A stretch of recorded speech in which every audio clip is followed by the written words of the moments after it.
GCSE, Year 10. Chemistry Paper 1. Good morning, everyone.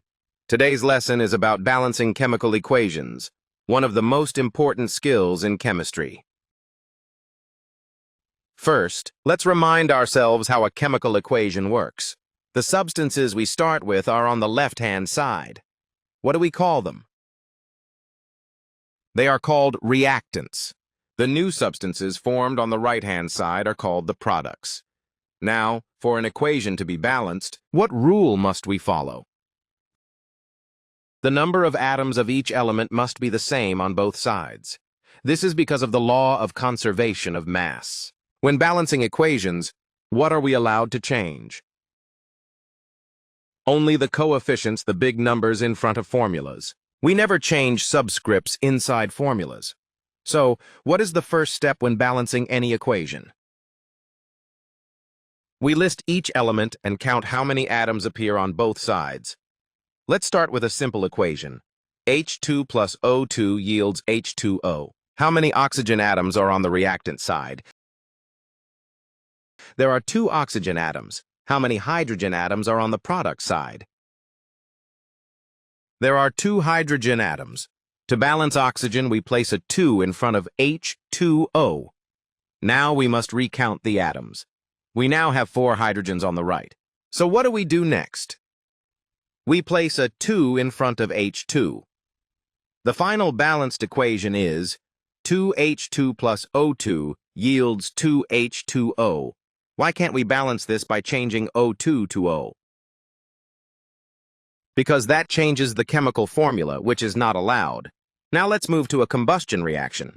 CH4 plus O2 yields CO2 plus H2O. How many different elements are involved? There are 3 elements: carbon, hydrogen, and oxygen. How many hydrogen atoms are in the reactants? There are 4 hydrogens. To balance hydrogen, we put a 2 in front of H2O. Now, on the product side, we have 1 carbon, 4 hydrogen, and 3 oxygen atoms. After balancing carbon and hydrogen, how many oxygen atoms are on the right? There are 4 oxygen atoms. Each O2 molecule gives 2 oxygen atoms. So how many O2 molecules are needed? We need 2 O2 molecules. The correct balanced equation is CH4 plus 2 O2 yields CO2 plus 2 H2O. Now, let's look at a more challenging equation. Fe2O3 plus C yields Fe plus CO2. Which element is usually best to balance last here? Carbon, because it appears as a single element. Oxygen appears in 2 different compounds, so what strategy do we use?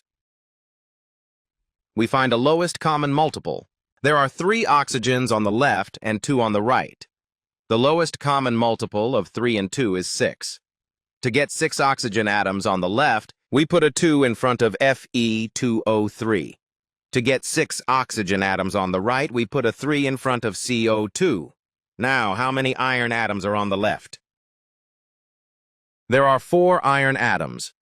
So what number goes in front of Fe? 4. At this point, which element is still unbalanced? Carbon. There are 3 carbons on the right, so we place a 3 in front of C.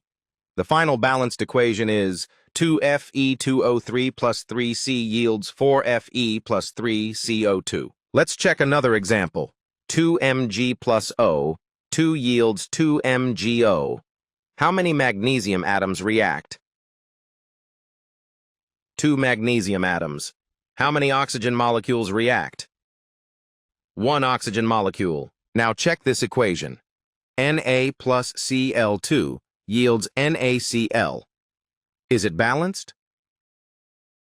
No, because chlorine is not balanced. What number goes in front of NaCl? 2, giving 2Na plus Cl, 2 yields 2NaCl.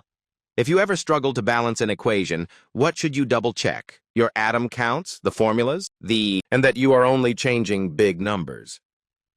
Finally, why is balancing chemical equations so important? because it proves conservation of mass and allows us to predict amounts of reactants and products. Well done. Pause the video, read formulas carefully, and practice to build confidence.